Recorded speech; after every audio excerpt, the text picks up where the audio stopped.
Hello, my Built for Thousand Nation. How's everyone doing today? Hopefully, everyone's having a great day. If not, I hope it gets better from here.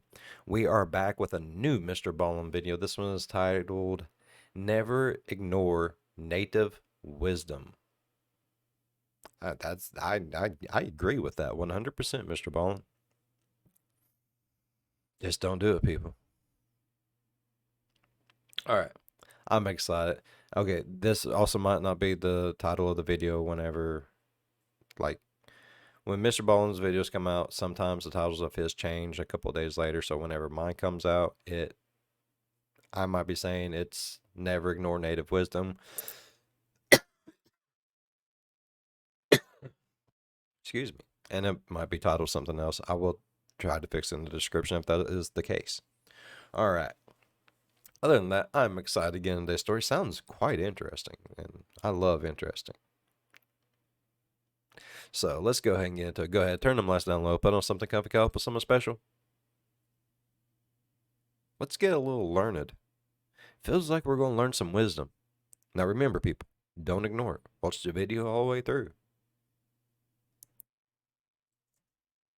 One summer day, a man named John Randolph was hiking through a remote forest in Colorado when he began to smell something terrible. Intrigued, he followed the smell until it brought him to this clearing, and in the clearing, John saw what looked like an old campsite. Now, John is out in the middle of nowhere, and so the idea that somebody was camping out here in what looked like a long-term settlement was pretty bizarre to John. And so John walked into the clearing to see what was going on, and when he turned the corner and saw the ground in the middle of the campsite, he saw something that at first he couldn't even process. It was just so horrible, it just looked fake. But eventually he realized what he was looking at was real, at which point John turned around, sprinted out of there, and began screaming for help.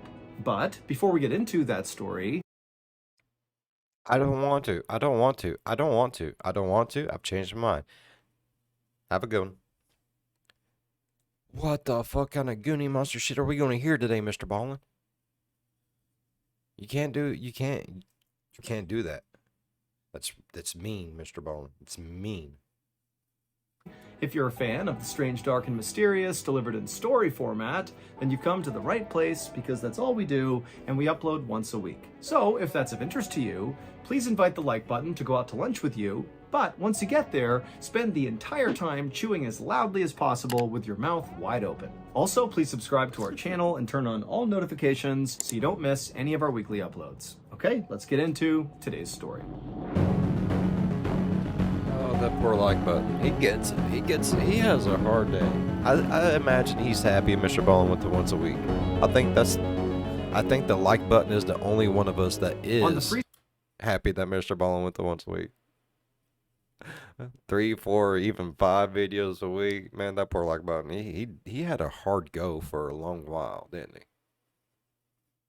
Freezing cold night of February 8th, 1874, a 65-year-old man named Israel Swan sat around this roaring fire with a big group of men inside of this valley in western Colorado. The men around the fire, including Israel, were all gold prospectors, which meant they traveled the western United States looking for gold.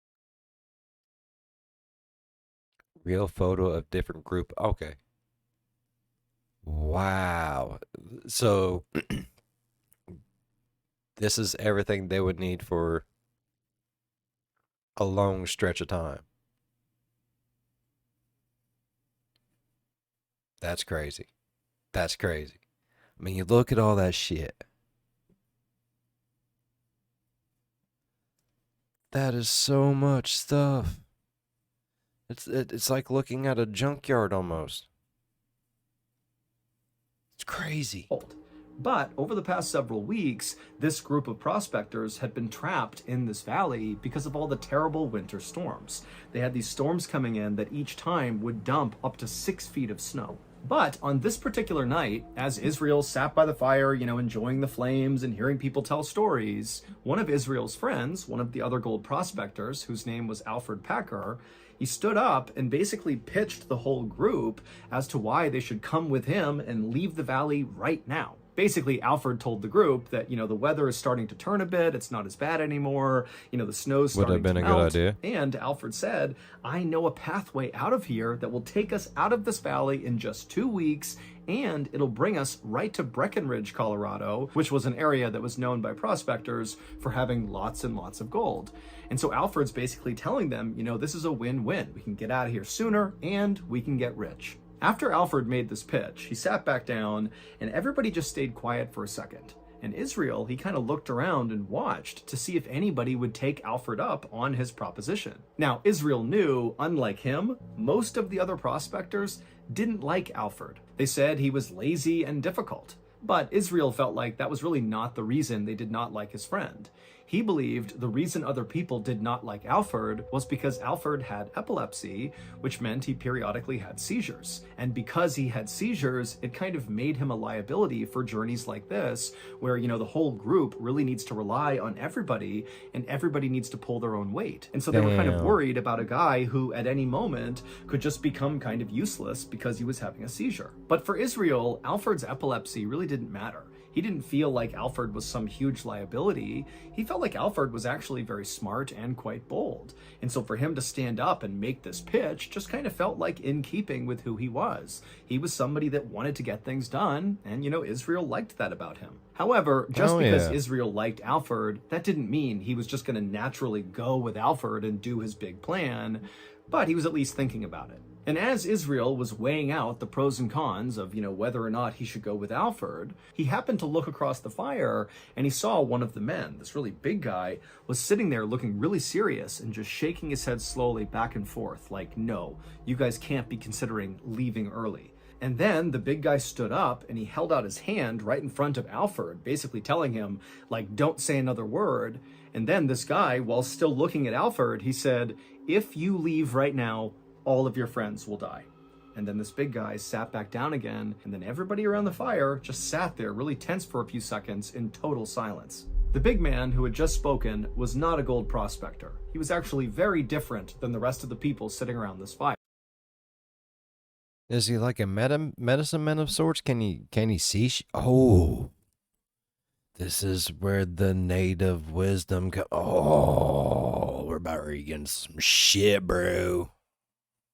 I like it. His name was Ure, and he was a Native American chief of the Tabawatch band of the Ute tribe.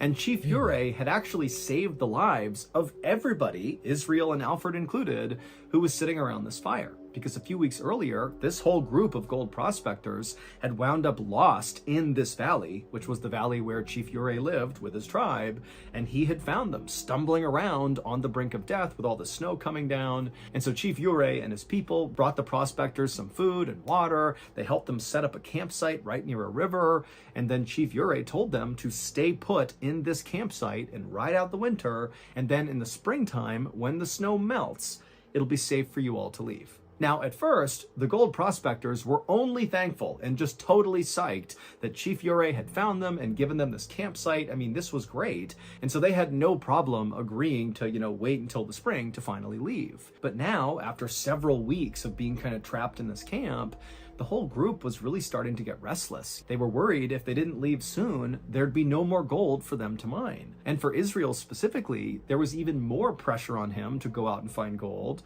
because he had told his family that this would be his last treasure hunting adventure ever. And so he really couldn't go home empty-handed. He literally needed the gold in order to continue to survive and take care of his family. So when Alfred stood up and broke the kind of tense silence and said to Chief Ure, thank you for your concern, but I am going to leave early and I just hope others will come with me. At that point, Israel saw the conviction in Alfred, and Israel really felt like he did need to leave now. He needed to get that gold. And so Israel said, you know what? I'll go with you as well. And then after Israel said he would go, 4 other gold prospectors also volunteered to leave early with Alfred. Chief Ure could tell he was not going to change any of these guys' minds. And so even though he felt like this was a terrible idea, he shifted his focus from trying to stop them to just trying to give them as much information as he could about the area they were going to go into.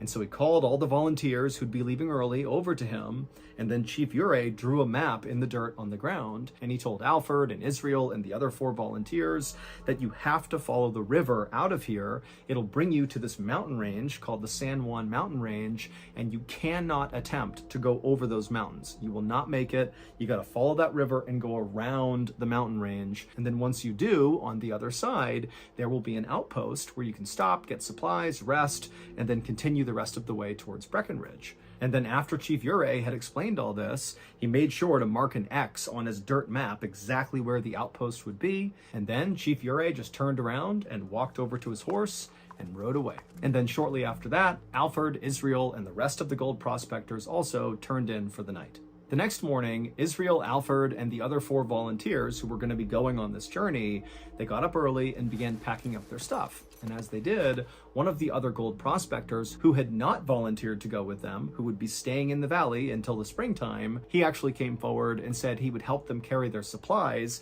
as far as he could go, using his horse. But at some point he would need to stop, drop off their stuff, and then they would be on their own. And so the men were very thankful about this. And so shortly after eating breakfast, they were all ready to go, and they hit the trail. As Israel and the rest of the prospectors began to hike their way up and out of the valley, the old native dude done told you no, man. You listen to that shit. When them motherfuckers speak to you, you listen. They wise. Man, they feel like the earth in them, man. They know things. And I'm not saying that just because. Like, I firmly believe that shit. They are one with this world, homie. They know things we don't know nothing about. Should have listened. Plus, I mean, that's his home. He knows how that is. He knows how the winters are there. He knows at any moment, anything can happen. They might have this same exact winter 4 years ago. He knows exactly because it happens every 4 years. We don't know. But when wise people speak, you fucking listen. That's why they're called wise people. Began to see off in the distance the huge jagged mountains of the San Juan mountain range, but they were careful to kind of veer closer to the north to stay along that river path because they knew they were not supposed to go up and over the mountains. And as Israel trudged through the snow in a line of men, he held on to a coffee pot, a metal coffee pot that he kept hot coals inside of. This not only kept his hands warm, but also if he ran out of matches, he could easily start a fire using the coals. It was an old trick he had learned. And so as he's clutching this magnificent warm coffee pot in the freezing cold weather, Israel heard someone walking up behind him, and so he turned around and he saw it was Alfred. And he looked totally miserable, way more miserable than Israel was. And so without even thinking about it, Israel just handed off his warm coffee pot to Alfred. And Alfred took it and clutched it and was obviously so thankful. Now, none of these gold prospectors had struck it rich. They were all basically poor. But of all these gold prospectors, it's like going winter camping and having a Nalgene full of boiled water in your sleeping bag. It's amazing. It's a game changer. It's a life changer. It'll make you see Jesus in the toast, bro. It is that amazing. So I get it. I get it. Alfred really had the least of all of them. And as a result, Israel kind of felt protective of Alfred. And also, Alfred was half the age of Israel. Alfred was 30 years old. And so Israel kind of viewed Alfred as like a lost kid trying to find his way. Alfred had also confided in Israel that when the Civil War broke out in the United States, Alfred had attempted to join the Union Army on 2 different occasions because he wanted to fight the slave-holding Confederate Army. But in both cases, they kicked Alfred out for his epilepsy. But that had not stopped Alfred from tattooing on his arm his battalion information and his name. And unfortunately, because Alfred could not read or write, he misspelled his name when he gave it to the tattoo artist. And so when he got the tattoo, it did not say Alfred for his first name. It said Alfred, A-L-F-E-R-D. And from that point on, that was his name. Nobody called him Alfred. They called him Alfred. And so this was kind of embarrassing for him. And then after getting rejected from the military, Alfred had kind of bounced around from one job to the next, never really putting his roots down and never starting a family. And so again, Israel just felt like this was a guy who needed some help. And so after Alfred very happily accepted that coffee pot from Israel, he in turn Man, that would suck. And epilepsy is no joke, bro. Like I got a few family members, like they don't live bad lives, like not at all. Like they live amazing lives. But you can tell when they're having bad days. It does take a lot out of them, and the medicines they take does help. I don't want to say tremendously. I'm not them, but from what I see from being around them, it's not as bad. You still have bad days and bad moments, so that would suck to have all that, not be able to do anything you want, and then having disabilities and being like stuck with a tattoo, and everyone just, oh man, the poor kid. I feel bad for him, homie. reached into his jacket and pulled out a flask with some alcohol in it, and he handed it to Israel, almost like a thank you for giving me this warm coffee pot. And then the two friends walked side by side for a while, passing back and forth the flask and the coffee pot. And then by late afternoon that day, when the snow was really starting to come down, the prospector who had volunteered to use his horse to help move some of their supplies, he had finally reached a point where he said, my horse can't go any farther, the weather's too bad. And so he dropped all their supplies, and then he turned and headed back down the trail. And very likely, as these men watched him disappear down the trail, they all had the same thought. I just gotta suck it up for 2 weeks to get through this treacherous journey, and I will get to Breckenridge, and I will become rich. Hey, day, bruh. Commercial.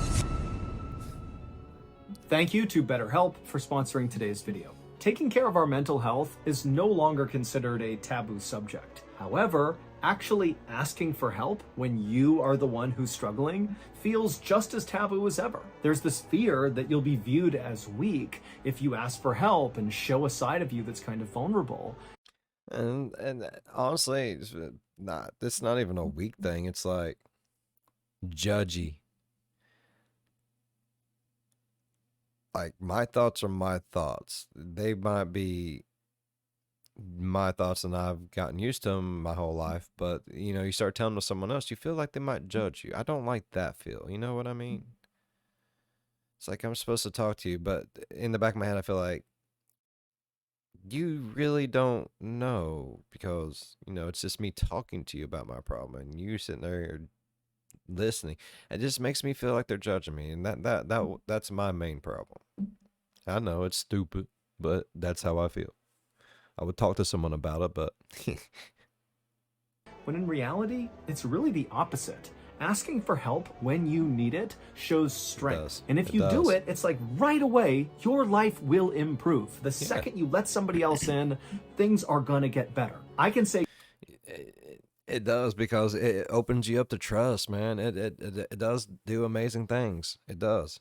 Confidently that if I had not allowed somebody into my life, a therapist, back in 2018 when I was totally depressed, I don't know if I'd still be here. I was going down a very dark path, and I fundamentally believe therapy is what saved my life. Look, therapy is not a one-size-fits-all solution, but if you're struggling right now, I would really encourage you to give it a try. Plus, with the new year having just happened, now is a great time to finally take the plunge and give therapy a shot. And a great therapy platform, especially for people who have never used therapy before, is BetterHelp. BetterHelp is a highly reviewed online therapy platform, which means you can get the help you need right from the comfort of your own home. Get matched with a BetterHelp therapist after filling out a brief survey online, and then it's up to you how you communicate with your therapist, whether it's through messaging, video, or phone call, or some combination. Also, with BetterHelp, you can switch therapists. Fucking carrier pigeon, bruh. That's what I want. I want a therapist that will carrier pigeon my therapy to me.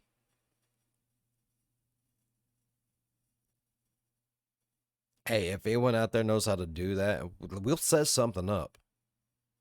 Like, Therapy by carrier pigeon. It's the next best. It's therapist at any time at no additional cost. Go to our sponsor, betterhelp.com/MrBallen for 10% off your first month of therapy with BetterHelp and get matched with a therapist who will listen and help.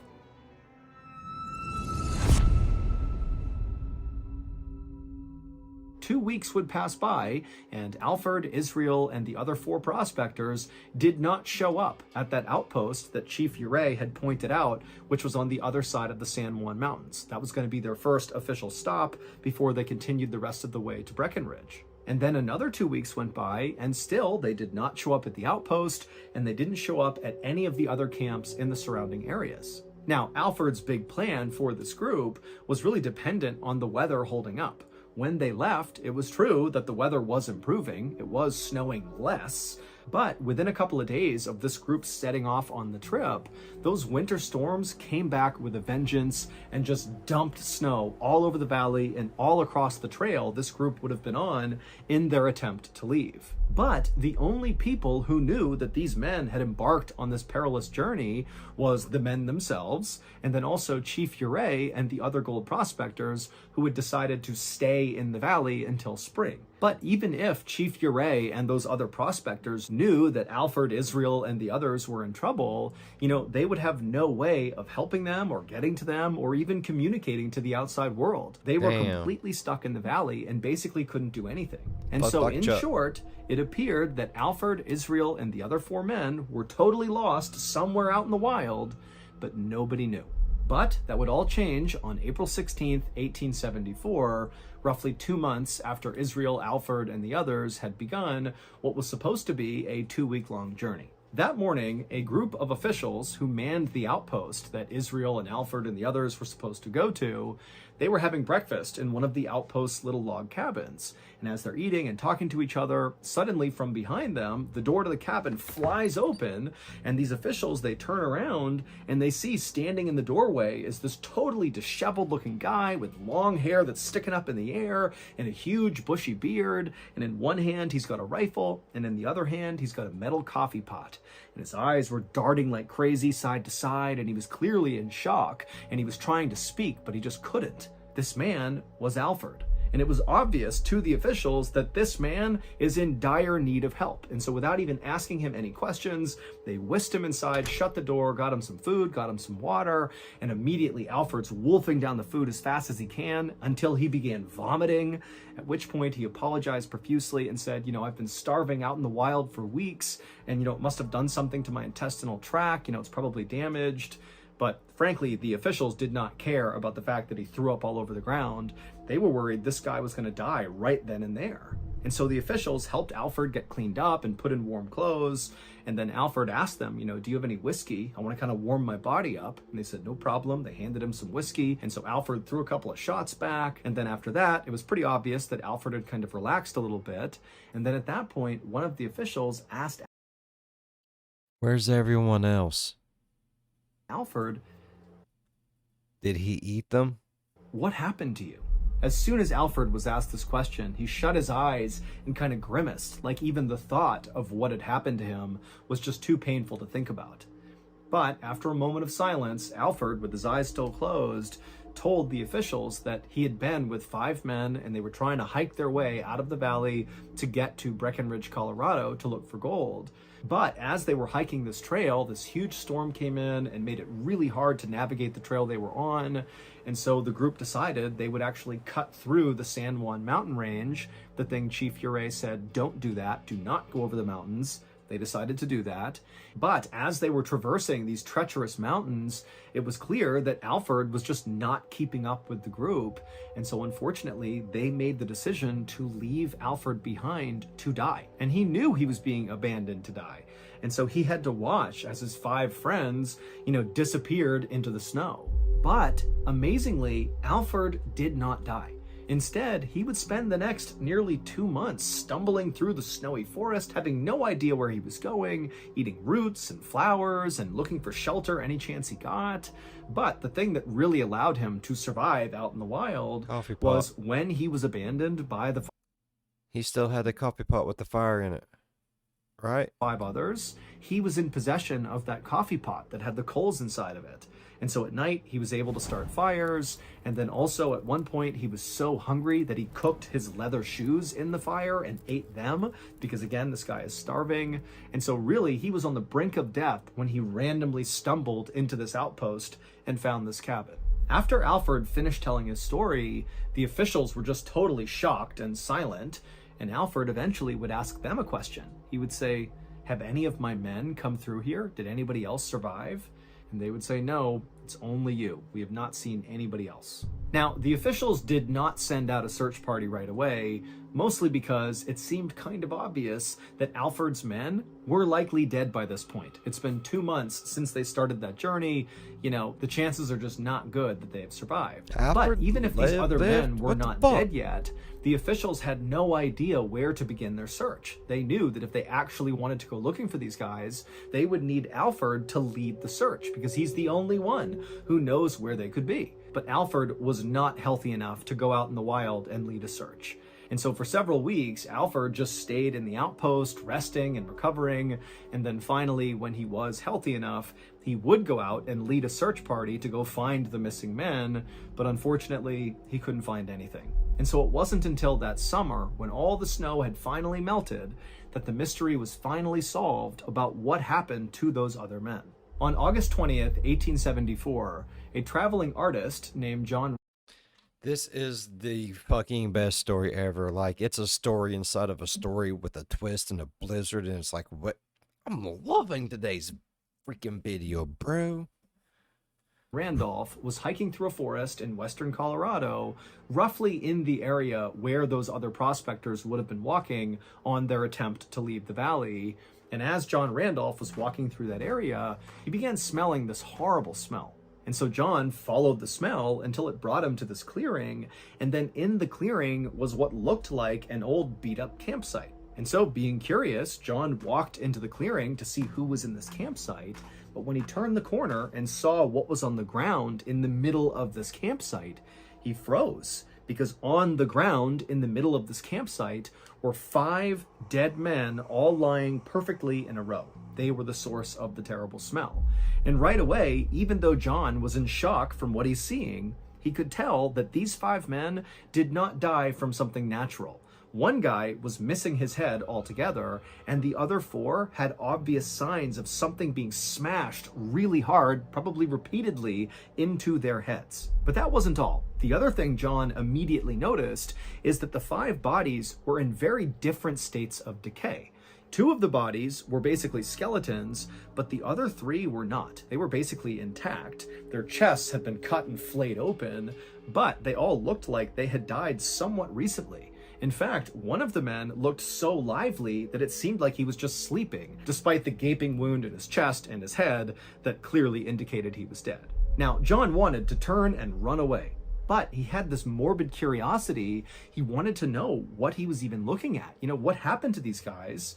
And so, kind of against his better judgment, he walked a little bit closer to the bodies, and when he got close enough, he noticed something else that was totally off about the scene.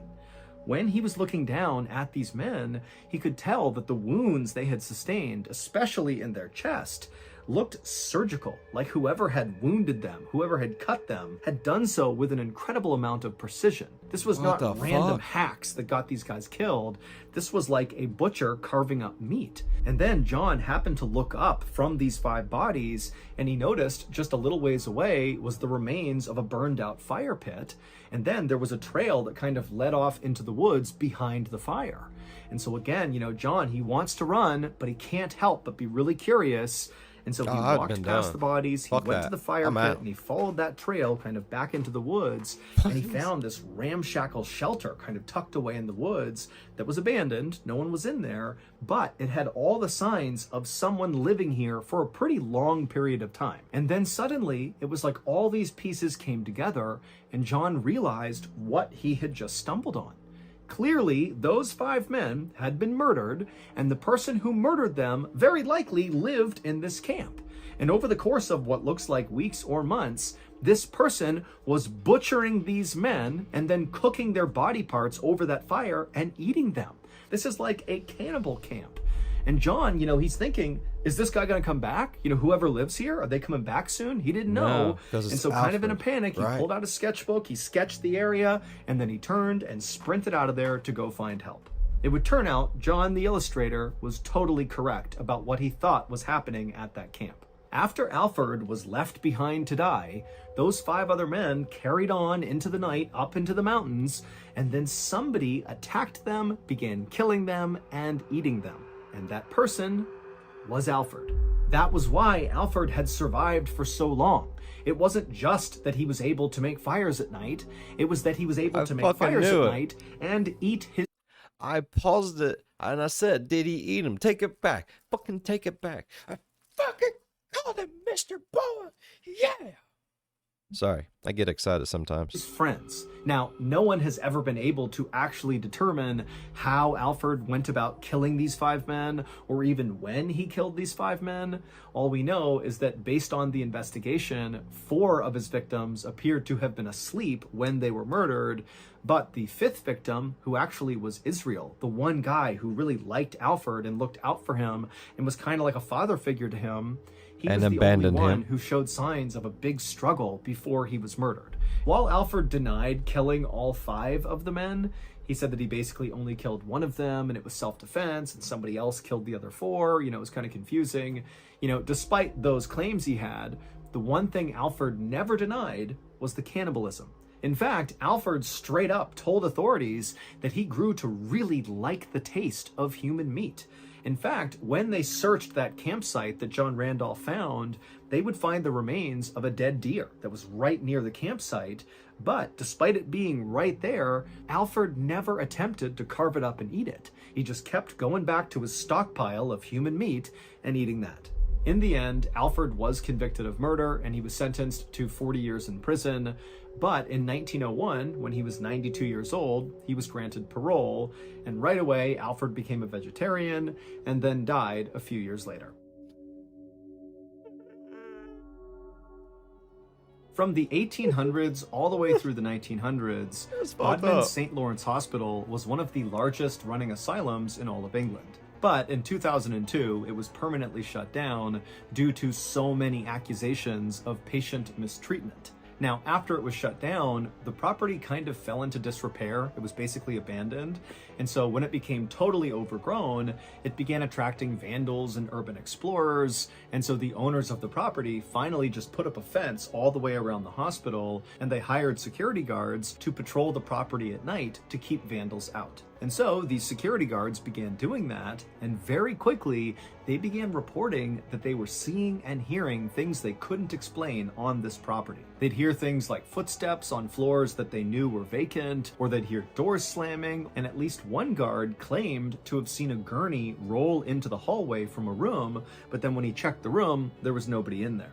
But perhaps the scariest account came from a security guard who, when he showed up for work that night, he was feeling kind of sick. And so when he was out walking the property, he found somewhere to lay down in one of the smaller hospital buildings. And as he was laying there with his eyes closed, he began hearing a tapping sound coming from outside. And so he stood up and he walked over to the window and he looked out into the night, but he couldn't see anything out there that would cause this tapping sound. And so he shrugged and turned back around to go lay down again. But when he turned around, standing in this room with him was this skinny woman wearing a white hospital gown, and she had this grimy black hair that was covering her face. And so the security guard is just staring at her, totally terrified. And before he could do anything, this woman just turns and walks into a wall and vanishes. To hear the full terrifying story, check out the latest episode on our newest Ballen Studios podcast called Bedtime Stories. This episode is called Night Shift, and if you want more episodes like this, Bedtime Stories releases new episodes every Wednesday, and they're available on all podcast platforms. So that's going to do it. If you got something out of today's story... Yeah.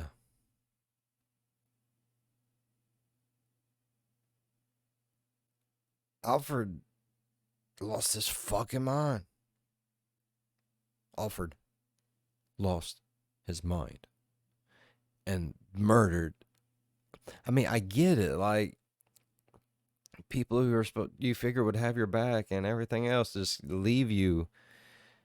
I mean, that's going to be a little bit of resentment, like, especially them making fun of you about your name shit because of the tattoo and everything. I mean, it's a miracle he didn't flip sooner, bro. Fuck that shit.